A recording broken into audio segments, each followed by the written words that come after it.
नमस्कार प्यारे बच्चों, मैं आरती आप सबका आरती एजुकेशन वर्ल्ड में स्वागत करती हूं। बच्चों, आज की इस वीडियो में हम आपकी कक्षा 8 की विषय हिंदी की वर्कशीट नंबर 36 पढ़ने वाले हैं, जिसकी तिथि है 16 फरवरी 2021। बच्चों, जो आज की आपकी वर्कशीट आई है ये आपकी व्याकरण से है और इसमें व्याकरण का भाग 7 हम पढ़ेंगे। तो बच्चों, सबसे पहले तो आप एक काम करिए, विद्यार्थी के नाम में अपना नाम लिख लीजिए। कक्षा अध्यापक के नाम में आपको लिखना है अपने क्लास टीचर का नाम, ठीक है। और जिन बच्चों के स्कूल में बोला गया है कि अपने सब्जेक्ट टीचर का नाम लिखो, यानी कि विषय अध्यापक का, वो लिख लेंगे अपने हिंदी वाले टीचर का नाम, ठीक है। तो बच्चों, अब पढ़ते हैं वर्कशीट में क्या है। प्यारे बच्चों, आप जानते हैं कि संज्ञा या सर्वनाम के जिस रूप से वाक्य के दूसरे शब्दों के साथ उसका संबंध ज्ञात होता है उसे कारक कहते हैं। आपको पता ही है, संज्ञा हमारी जैसे कि कोई नाम हो गया किसी भी चीज़ का, सर्वनाम उसकी जगह पे जो शब्द यूज होते हैं वह, यह, वे, हम, है ना। तो उनसे जब हमारे दूसरे शब्दों के साथ जो शब्द संबंध बताते हैं उसे ही हम कारक कहते हैं। जो इंग्लिश में प्रीपोजिशन होती हैं उसको हिंदी में हम कारक कहते हैं, है ना। जैसे एक है पेड़ से आम गिरा, तो अगर हम बोले पेड़ आम गिरा तो ये सही सेंटेंस है नहीं, क्योंकि पेड़ से आम गिरा, इसका पेड़ का संबंध बताया आम से, किसने, से ने, तो से इसमें कारक है। तो कारक बच्चों हमारी हिंदी भाषा में 8 कारक होते हैं। कौन कौन से कारक होते हैं? ये सारे आपके कारक हैं कर्ता, कर्म, करण, संप्रदान, अपादान, अधिकरण, संबंध और संबोधन। और बच्चों, इनका सबका कारक चिन्ह होता है, या जिसको हम परक सर्ग भी बोलते हैं। जैसे कर्ता ने, तो ने जहाँ पे भी आता है वो होता है कर्ता कारक। जहाँ पर आपका को आता है, को से एक संबंध बताया जाता है, वो कर्म कारक होता है। करण कारक यानी कि जब से, यानी कि उसके द्वारा, तो तब होता है आपका करण कारक। संप्रदान के लिए या को की अभिव्यक्ति करता है। अपादान भी से होता है, जैसे करण कारक हमने पढ़ा था से, लेकिन अपादान में और करण कारक में फ़र्क है, क्योंकि से किसी चीज़ के द्वारा अगर होता है तो करण कारक होता है, लेकिन किसी चीज़ से अलग होता है, अलगाव के लिए हम से का यूज़ करते हैं। जैसे पेड़ से आम गिरा, वो अलगाव है। अगर हम बोलें कि बस से मैं आगरा गया तो वो करण कारक है ना, उसके द्वारा गया, बस के द्वारा गया।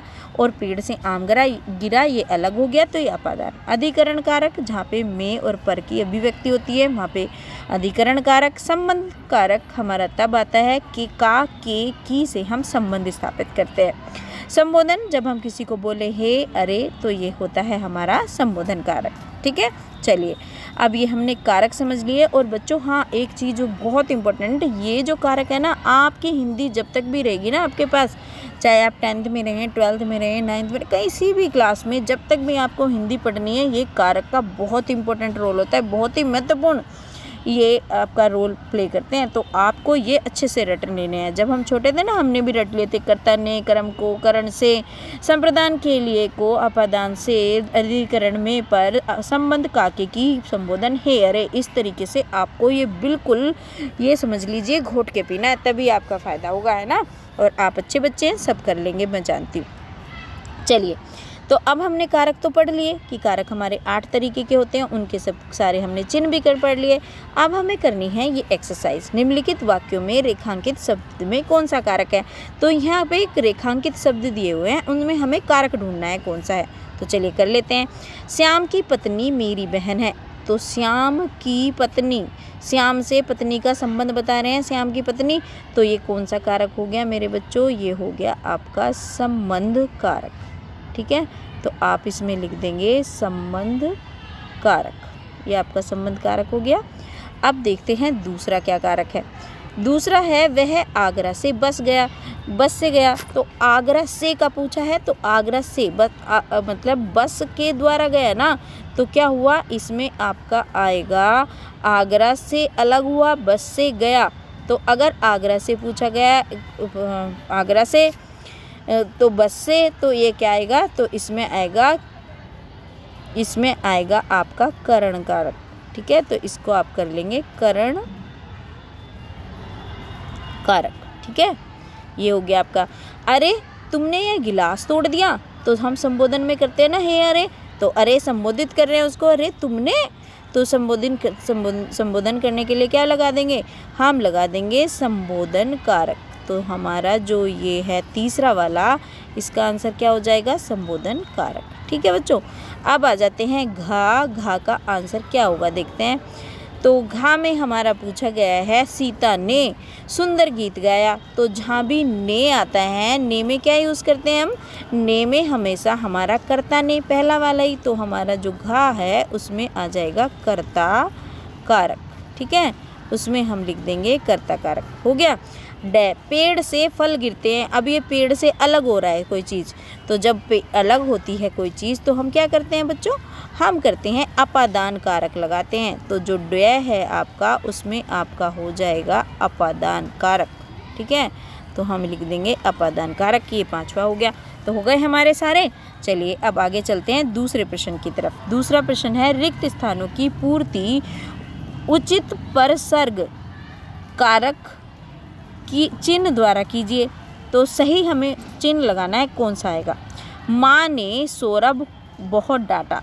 तो सौरभ क्या आ जाएगा बच्चों? इसमें आ जाएगा सौरभ को बहुत डांटा। कबूतर डाल बैठा है। तो डाल क्या? डाल पर। वेरी गुड, जो बच्चे पर बता रहे हैं एकदम ठीक बता रहे हैं, पर आ जाएगा। कुत्ता पेड़ से गिर गया, है ना? से आएगा ना बच्चों? हाँ बिल्कुल ठीक, आप बिल्कुल सही बता रहे हैं। आपको इसका मतलब समझ में आ गया कारक, ये से आ गया। पिता ने बालक को पुस्तक से समझाया, है ना? पुस्तक से समझाया, तो पुस्तक से आ जाएगा यहाँ पे। सामान कमरे में रख दो। तो इसमें में आ जाएगा। हो गया आपका, ये हो गया आपका ये वाला भी। चलिए अब आ जाते हैं अगले प्रश्न की तरफ। है ना बहुत आसान। अगर हम कारक याद कर लेंगे तो हमें कोई भी दिक्कत नहीं आएगी। के लिए का वाक्य बनाओ दिए गए कारक चिन्ह का। मैंने राम के लिए चाय बनाई, लिख दो। मैंने, आप लिख बच्चों खुद लिख लेना, मैं बता देती हूँ। मैंने राम के लिए चाय बनाई। ठीक है, ये हो गया हमारा एक। चलिए दूसरा देखिए, की, है ना? सीता की, कुछ भी की से आपको की कारक से कुछ भी बना सकते हैं। सीता की घड़ी बहुत महंगी है ना? इस तरीके से आप बना सकते हैं। मैं आपको बता रही हूँ, आप लिख लेना। सीता की घड़ी महंगी है ना? सीता से संबंध बता दिया। ये हो गया हमारा दूसरा। तीसरा के द्वारा, है ना? के द्वारा का कैसा? आप कुछ कोई भी नाम लिखिए। मोहन बस के द्वारा मेरठ गया। किसके द्वारा गया? बस के द्वारा मेरठ गया। तो ये हो गया हमारा। चलो मैं बता रही हूँ, अब खुद लिखना।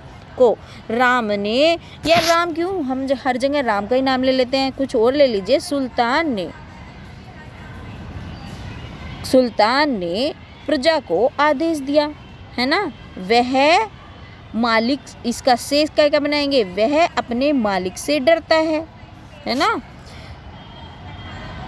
और इसमें क्या है? ये कुछ भी नाम लिख दीजिए। राधा का कुत्ता बहुत भौंकता है ना? इसका ये सेंटेंस बना दीजिए। तो इस तरीके से आप बना लीजिए। आप सब बना लेंगे, इंटेलिजेंट बच्चे हैं। और मुझे कमेंट सेक्शन में इनमें से कोई एक आप अपने से करके दिखाइए, देखती हूँ आप कितने होशियार बच्चे हैं। चलिए बच्चों, ये थी आज की आपकी आसान सी वर्कशीट।